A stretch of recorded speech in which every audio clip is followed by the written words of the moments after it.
de l'Assemblée nationale et camarades candidats pour moi-même, Christophe Bosso et Modeste Bati. Je voudrais vous dire avec émotion combien je retrouve ce micro de l'Assemblée nationale. Ça m'a beaucoup manqué.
Voilà pourquoi je vais vous rappeler, honorable député, chers collègues,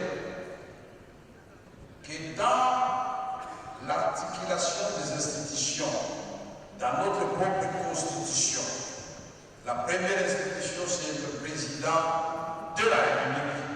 Et je vous demande d'applaudir frénétiquement sa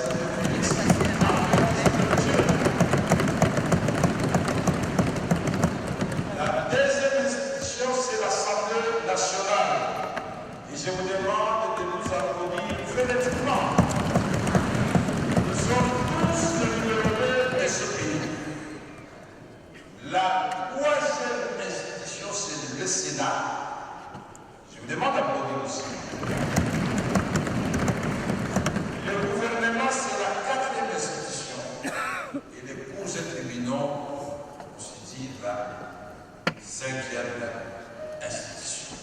Et alors, notre mission, en acceptant cette candidature, c'est d'abord redorer l'image de l'Assemblée nationale, pour lui donner ses lettres de noblesse. L'Assemblée nationale, c'est la représentation du peuple. Nous méritons respect et cette institution doit prêcher par l'exemple. Redorer l'image de l'Assemblée nationale, c'est la façon aussi de conduire le débat. La démocratie, oui. La contradiction, oui. Mais les invectives, non. Et je vous préviens maintenant, tous ceux qui veulent voter pour moi, que je ne vais pas vous flatter pour vous dire que quand je tiendrai ce micro-là, que vous soyez de l'opposition ou de la majorité, nous devons avoir un pacte qui découle de la Constitution. Le président est irresponsable devant la Chambre. Ne demandez pas des comptes au président de la République. Demandez des comptes au gouvernement. Ce n'est pas très compliqué. Vous n'avez qu'à poser la question à François Mamba, à Alisaka Bomanga et les autres délégués, les gens de Sekoussa. Quand je l'avais dit, ils étaient fâchés. Mais finalement, ils ont compris. Le président ne gère pas le pays au quotidien. La Constitution vient du Premier ministre responsable de l'accomplissement de son gouvernement devant les honorables députés, c'est-à-dire devant la Chambre basse. Et fait de chaque ministre chef de son département et il en répond devant l'Assemblée nationale. Voilà pourquoi nous allons renforcer le contrôle parlementaire, parce que dans le passé, nous l'avons fait. Nous ne parlons pas en l'air. Dans le passé, ici, vous avez vu, Maître Koulou a failli passer, il était ministre près de la présidence, et pourtant de ma famille politique, le PPRD, mais nous avons dit, il ne faut pas qu'on fasse porter les erreurs d'un ministre au président de la République.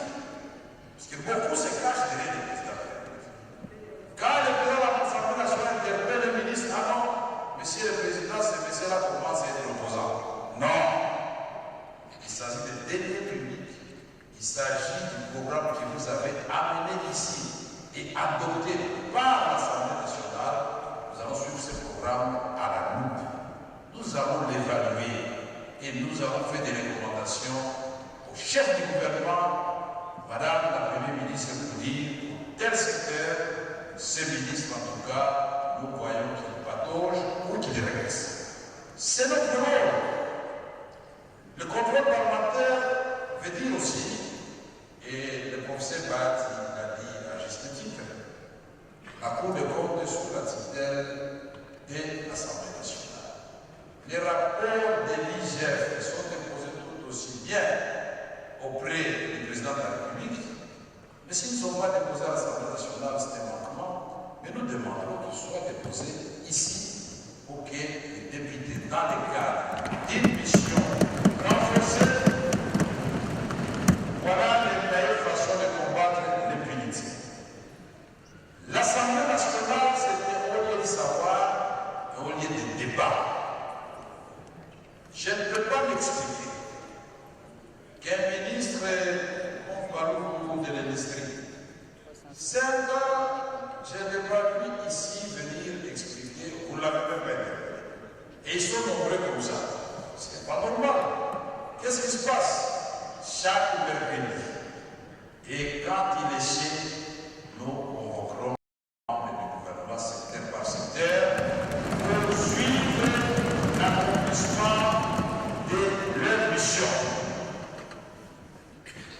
La complicité avec les contrôles supérieurs que représente l'Assemblée nationale, l'inspection générale des finances qui fait déjà du bon travail, la Cour des comptes qui, à son temps, nous avions renforcé, nous l'avions équipé, nous avions donné des véhicules, on a même fait l'extension des bâtiments, et aujourd'hui, il y a même une salle qui porte le nom de Vital Carrère. Moi, je ne suis pas en train de vous promettre. J'ai eu la chance d'avoir été président de l'Assemblée nationale. Je vous montre ce qu'il avait fait. Le député national ne sera plus ramassé dans sa maison comme un vulgaire personnage. Il a discipliné. Le procureur général doit m'écrire et motiver sa demande d'élever des immunités. Si la motivation ne convainc pas la plénière, je vais lui répondre oui, non. On ne lève pas l'immunité. Je ne dis pas à l'air, Jean-Claude Verbe depuis à cette salle, du mandat de Thérèse Mémoire, du Sanga Bongala, j'ai eu beaucoup de demandes d'élever l'immunité ici dans cette salle. Tant qu'il n'y avait pas de motivation, dans le cas de séparation de pouvoir, c'est non. Que chacun fasse son travail. Mais si un député sera coupable d'une infraction avérée, nous levons l'immunité. C'est aussi simple que ça, et c'est ça la justice. Je ne vais pas me répéter parce que dans les actes que je l'avais prouvé, aujourd'hui, je ne comprends pas pourquoi personne n'explique à la population que les députés n'ont pas de train de vie qu'on leur prête. Mais là que vous êtes, vous le devez. Vous êtes arrivés, est-ce que vous touchez 21 000 $? Est-ce que vous touchez 7 000 $? Je me rends compte que les salaires que j'avais augmentés à son temps, puisque je faisais en sorte qu'ils gardent leur pouvoir d'achat, sont bien au-dessus de ce que vous touchez aujourd'hui comme salaire. J'avais multiplié par 10 les salaires des animaux de l'administration.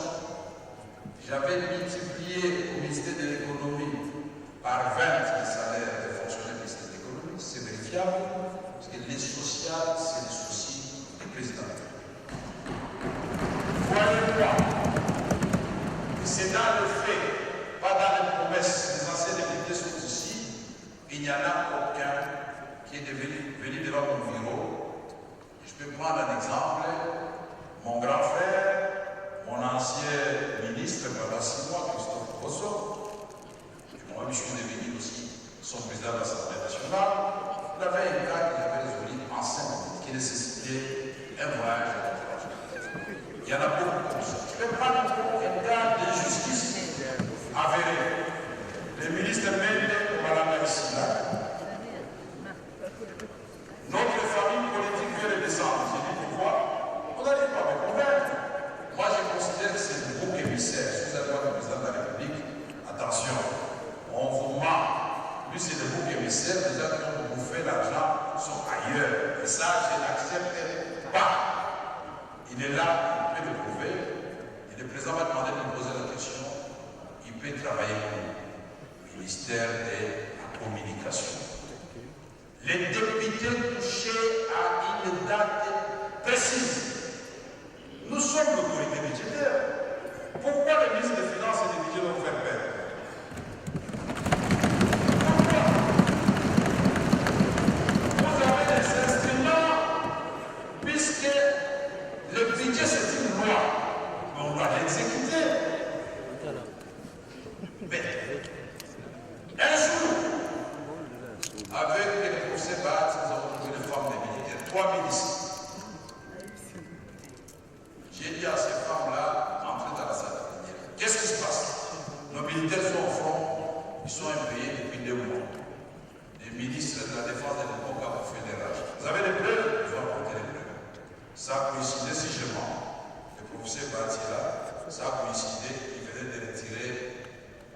salaire de député. Nous devons savoir nous oublier parfois pour le peuple.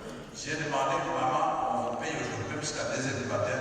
On a payé les femmes des militaires. Et j'ai téléphoné au ministre des Finances et du Budget. Faites un bon engagement pour que j'ai appelé la Banque centrale à 10h pour récupérer l'argent de l'Assemblée nationale. Jean-Claude Massard, voilà, il est là. Il avait payé à 10h de la nuit. C'est ça qui c'est l'autorité. Nous avons fait la diplomatie parlementaire. Nous avons fait plus de 27 pays au monde, y compris le Rwanda qui gagne. Avec mon grand frère Léon Kemouadongo. Au début, il avait peur du Nord. Nous allons à Kigali, on va nous tirer, nous allons dire que vous là, vous êtes méchants, vous êtes agresseurs, vous tirez chez nous, et nous venons vous le dire en face. La géographie vous commande d'être là, mais si vous voulez que nous vivions en paix, retirez-vous de notre pays et les choses vont aller de l'avant. J'ai pris la parole au Congrès. Députés et Sénat, vous en avez eu pour leur compte, et ça fait date. J'ai été au Burkina Faso, j'ai été à l'Italie, j'ai présidé le Parlement mondial, j'ai été à Madrid, j'étais partout. Bref, la diplomatie parlementaire va venir. Vous avez voyagé, pas les mêmes, mais j'ajoute des éléments. Pour les vacances parlementaires, c'est votre droit. Moi, j'avais instauré, c'était respecté. Si ça ne se trouve pas dans les budgets, il faut l'ajouter. Il faut qu'à chaque voyage parlementaire, à l'époque, moi je donnais 10 000 $. Je ne sais pas combien on donne maintenant. Parce que les députés, la redevabilité, qu'elle rentre dans ce budget.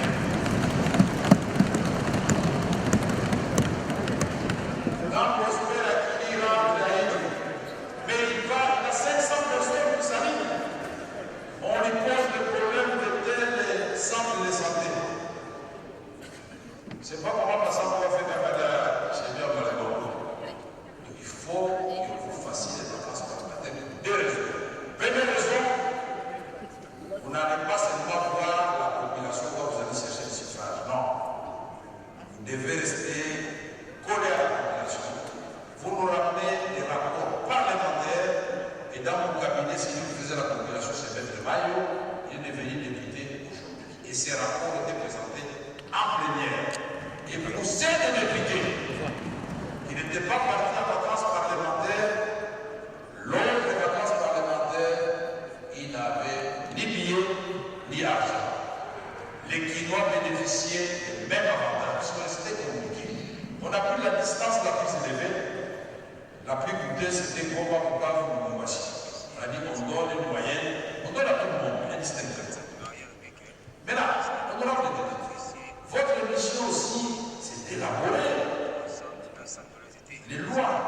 On appelle ça proposition de loi. Vous en avez le pouvoir. Si les réformes traînent du côté du gouvernement, vous faites des votes ici, faire des propositions. Mais aussi, notre travail, c'est d'examiner le projet de loi qui vient du gouvernement pour les adopter avec nos amis du Sénat. Et je voudrais souligner ici qu'à mon temps, jamais, vous allez poser la question à mon aîné, jamais je ne l'ai humilié en disant l'Assemblée nationale passe en force. Non.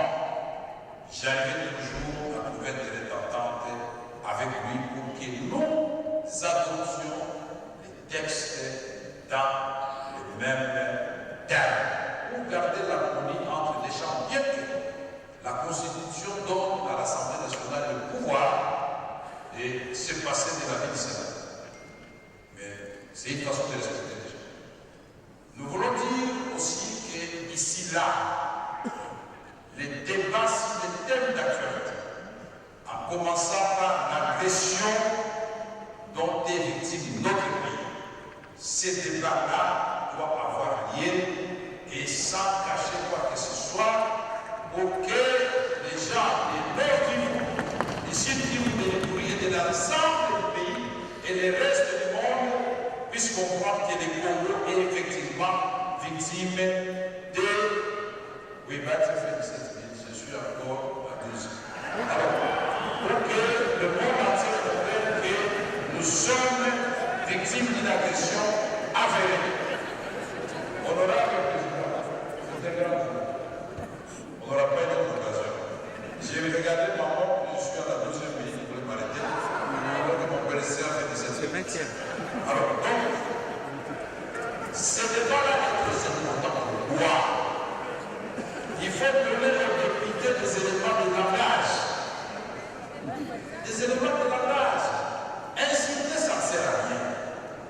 Mais quand vous articulez très bien, vous montrez la misère des Goma, la misère des Rutshuru, des Bassissi, des Drodo, des partout là-bas, des Chabunda, des fils Baraka, de l'Équateur, des Mongolo et consorts, les gens vont comprendre qu'effectivement on ne doit pas jouer. Nous devons tous nous unir comme un seul homme pour faire face à cette agression derrière le commandant suprême Félix Antoine Tshisekedi Tshilombo et derrière le gouvernement de la République parce qu'il doit y avoir une collaboration inter-institutionnelle. Je vais exhorter le président de la République comme à son temps d'instaurer l'espace interinstitutionnel où les chefs des institutions se rencontrent et ceci découle de l'article 68 de la Constitution. Le président et les garants pour recevoir ces institutions pour que le président ait le suivi de tout ce qui se passe dans le pays sans se mêler dans la façon de le faire. Il a le droit, puisqu'il doit répondre après son mandat au peuple congolais. Ici, la femme. Jamais la femme ne se sentira ni marginalisée dans ce stade, ni humiliée. Vous serez respectés, mesdames. Les jeunes, je confie votre vivacité, votre audace pour porter haut le flambeau de la République démocratique du Congo. Avec toutes les richesses que nous avons, on peut faire des miracles. Au niveau du PCR, nous n'avons pas attendu. Quand le président a commencé son discours, il a fait 6 priorités. Les voici traduits en actes. Et nous avons eu le privilège de les remettre et de remettre à Madame la Première ministre comme contribution. C'est d'une part les actions à entreprendre, les coûts, la durée et l'évaluation. Les routes, mais comment vous allez construire des routes avec l'argent de l'État? L'autoroute. Ça ne se fait plus comme ça. On fait ça en biotique et vous donnez le péage et nous aurons des routes qui vont relier d'autres provinces de la République démocratique du Congo. La salubrité, est-ce que peut-être qu'on va vraiment les réflexions au niveau là? Mais les députés sont là, ils regardent, vous laissez les gens tranquilles. Non, on doit travailler, on doit secouer les cocotiers dans le bon sens. Je voudrais rassurer la Première ministre que nous aurons une collaboration de respectabilité mutuelle et de complicité pour faire avancer les affaires de l'État. Mais ceci ne veut pas dire quand l'Assemblée nationale constate qu'il y a quelque chose qui ne marche pas, on va laisser tranquille. Vous vous rappelez, à l'époque, même Papa Gizenga, je l'avais appelé ici, les jours il a dit il y a un niveau. Il était venu s'expliquer. Et il a répondu à François Mamba, je me souviens qu'il était ministre de budget. Donc sentez-vous à l'aise. J'avais beaucoup de choses à dire, mais je sens que vous me demandez de m'arrêter là, sinon j'avais un projet de secret à vous donner, mais je le ferai quand vous m'aurez élu président de l'Assemblée nationale. Et je demande vos suffrages, et je dois ressentir par vos applaudissements frénétiques. La République démocratique du Congo, ce n'est pas un menu frétard, c'est un géant cœur qui doit récupérer sa place. 2 345 000 km², 120 millions de terres arables, réserve de bassins d'eau, deuxième forêt du monde, tous les métaux dont on parle pour la voiture électrique, c'est chez Lithium, cobalt, coltan, etc., etc. Et tout cela doit faire en sorte qu'il y ait jonction entre l'intelligence et la pratique pour produire le changement dans notre pays. Quand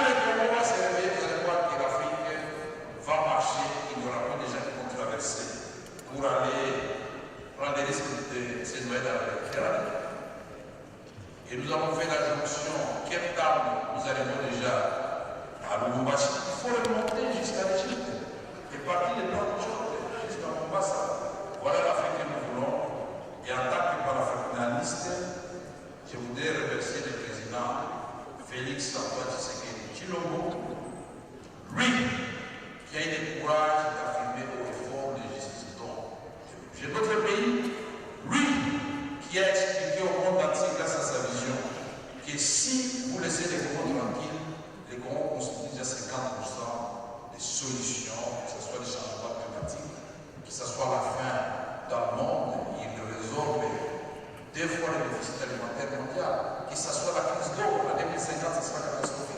C'est sur le Congo encasté à tous les déserts.